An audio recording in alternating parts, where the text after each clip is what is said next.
So we continue talking about some of these common or more typical provisions you see in a contract of sale.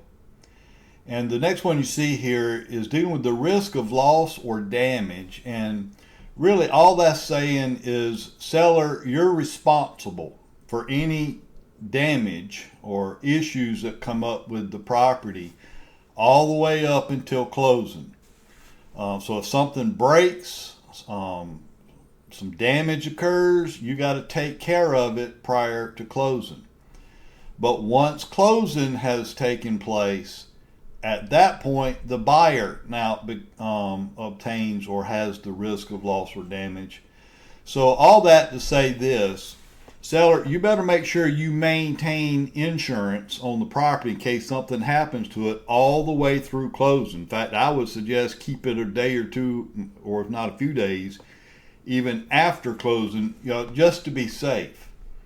And then obviously if you're the buyer, you want to make sure you have insurance coverage on that property effective the date of closing. Otherwise, that could be an expensive issue for you. And then also in the contract of sale, you have to specify the type of deed that's going to be used to convey this property. I don't want to get into a whole lot of detail here, just because I think the next chapter we get into is dealing with all the different types of deeds as well as titles.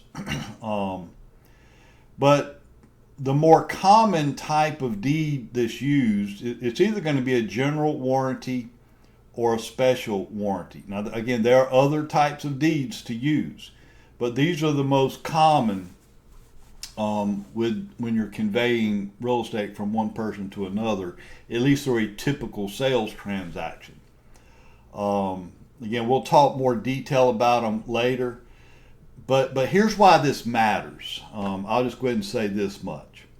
Depending on the type of deed you use. Now look, no matter what deed you use, they all do the same thing, and that is it conveys the ownership rights from one person to another person. That's what a deed does.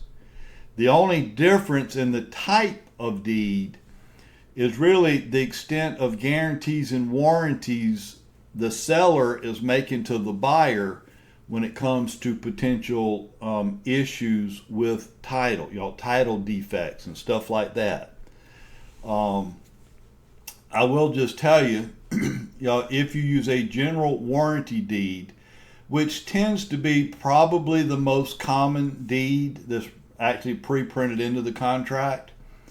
But basically what you're saying, if you're the seller and you're using this general warranty, you're telling the buyer that if anything should ever come up, if any defect in title is ever discovered, even after the sale, for however long, then the seller is responsible and potentially liable for any issues that come from that defect. That's a lot of guarantees and warranties you're making there if you're the seller. If the parties choose to use the special warranty deed, then basically what the seller is saying here is, I do guarantee any issues against title defect. However, I'm only making these guarantees or promising that no issues occurred during the time that I owned the property. Okay? So when a special warranty, in fact, sometimes you even hear this referred to as a limited warranty, because you're making limited warranties and guarantees. But if you use that general warranty deed, which is probably the one that's used most often, the seller's making guarantees against title defect not only during the time they own the property, but even if something happened prior to their ownership, you're responsible for that too under the general warranty. So that's about as deep as I'm going to go with that right now. Again, we got a whole chapter on that, so we'll talk more about it then. Excuse me. But then The contract's also going to typically require that the seller must provide marketable title, meaning there are no encumbrances against the property, there are no liens against the property. And that's the seller's responsibility to make sure that none of these liens or encumbrances exist. Otherwise, that's not marketable title. And then what happens in case of default? We've already talked about this quite a bit, but obviously either party could be in default of the contract, but more than likely, if anybody's going to be in default, it's usually the buyer for whatever reason. They change their mind or just want to back out or whatever. At the very least, if you're in default, you're probably going to lose your earnest money. Remember, we said that earnest money is used as liquidated damages to cover potential issues there. But sometimes that earnest money may not be enough to cover other damages that have been created due to the default. And if there are other damages, then obviously the seller would have a right to sue for those damages, and we call that specific performance. Hopefully the earnest money would be enough to cover whatever damages were caused, but if not, the seller has the right to sue for specific performance to cover additional damages. And then we get into what happens if one or both, well, hopefully both, but and hopefully none. But what happens if somebody dies? Obviously, and we talked about this already, but if the buyer dies, it's over. The contract is void. There's nothing, you can't make a dead person buy the property. However, if the seller dies, then that contract is still binding on the seller's heirs. Meaning, even if the seller dies, because it's already under contract, the seller's already agreed to the terms of the sale. Assuming the buyer still wants to buy, they have the right to do that. They can still close. That may extend closing a little bit, obviously, because you've got some other things that's got to be dealt with. But the buyer could still close. The point we're trying to make here is, say the seller had a child, and now the child is trying to step in and say, hey, look, I know Dad signed this contract, but now that he's passed away, I'm not selling. I'm keeping the house for myself. Well, they can't do that because this contract is binding on the seller's heirs. So if the buyer still wants to buy, they can buy. So the main thing I'd remember there is if the seller dies, the contract is still binding on the seller's heirs. Okay. Now, if the buyer wants out of the contract, then they can get out of it. They don't have to buy it because the only person that could enforce it, again, is now passed away. The next provision, is called an FHA or VA disclosure, basically, is what this is dealing with. And if you recall when we talked in the financing chapter, FHA and VA loans are both government loans. And anytime you're dealing with government, that typically means additional paperwork. That's the main issue there. But if the buyer is using an FHA or VA loan, they're going to require another piece of paper that basically states this property must appraise for the purchase price or more, or we're not loaning the money. Now, there's already, typically anyway, an appraisal contingency in the contract. It already says that. So when the buyer makes the offer with that appraisal contingency, it already says if this property does not appraise for the sales price or the contract price or more, then we're not buying the property. Well, that provision's not enough for the government. They want another piece of paper that says the exact same thing.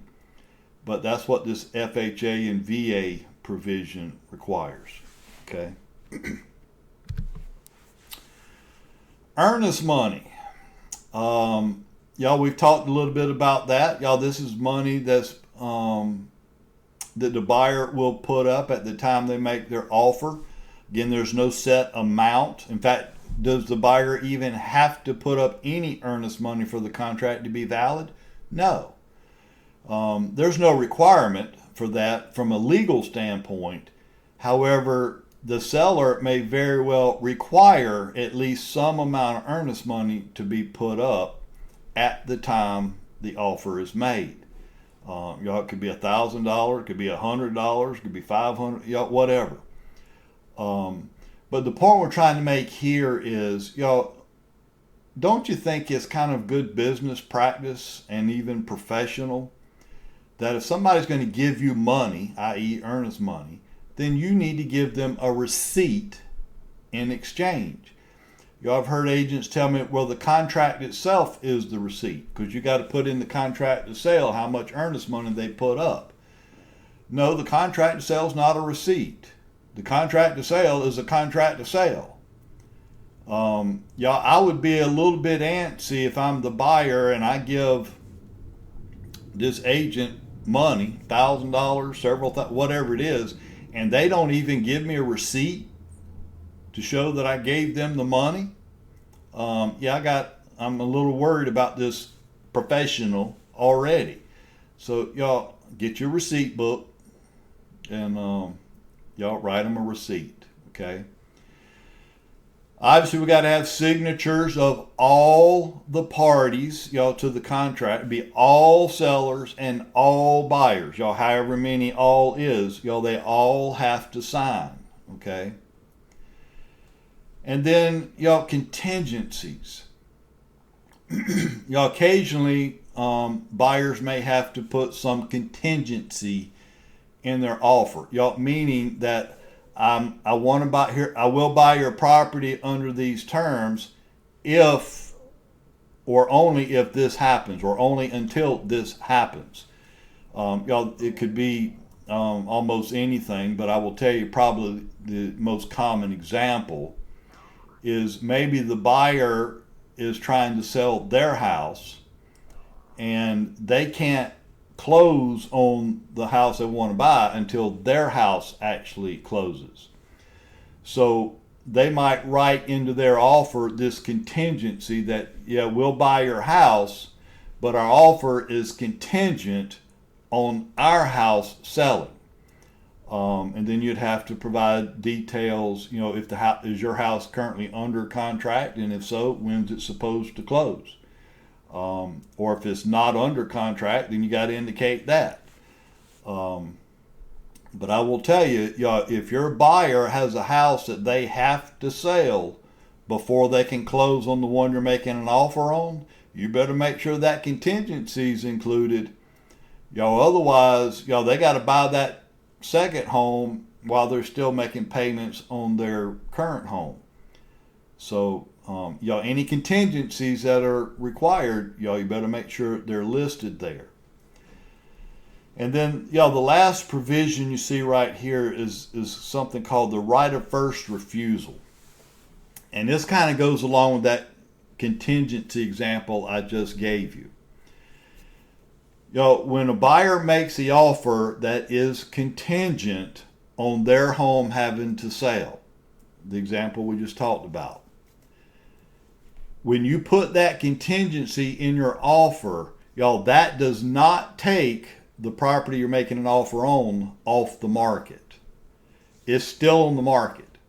Now, if you didn't have that contingency and the seller accepts your offer, then obviously that takes the house off the market and we just wait for it to close. But with that contingency there, the house still stays on the market.